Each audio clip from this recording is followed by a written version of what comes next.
Hello everyone, আসসালামু আলাইকুম। আশা করি আপনারা সবাই ভালো আছেন। আপনাদের দোয়ায় আল্লাহর রহমতে আমিও খুব ভালো আছি। আজকে আম্মু গরুর মাংস রান্না করছিল, ভাবলাম একটু ভিডিও করে শেয়ার করা যাক।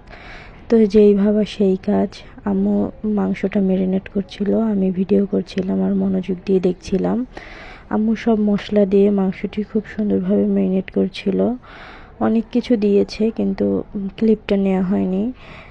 তেল দিয়েছিল, তারপরে আদা রসুন বাটা আরও অনেক কিছু দিয়ে সুন্দরভাবে ম্যারিনেট করছিল। ম্যারিনেট করে অনেকক্ষণ রেখে দিয়েছিল। আম্মু বলল যে সব সময় তো একভাবে রান্না করি, আজকে একটু অন্যভাবে রান্না করব।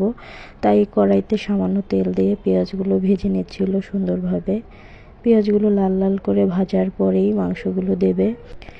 এই যে পেঁয়াজগুলো লাল লাল করে ভাজা হয়ে গেছে, এখন এর মধ্যে মাংসগুলো দিয়ে নেড়ে চেড়ে নিচ্ছে।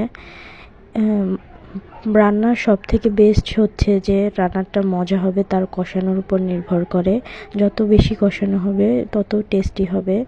মাশাআল্লাহ, আজকে খুব সুন্দর কালার এসেছিল এবং খুব সুন্দর ঘ্রাণ বার হচ্ছিল এবং খেতেও খুব দারুণ হয়েছিল। মাশাআল্লাহ, আম্মুর হাতের মাংসগুলো সবসময় বেস্ট বেস্ট বেস্ট।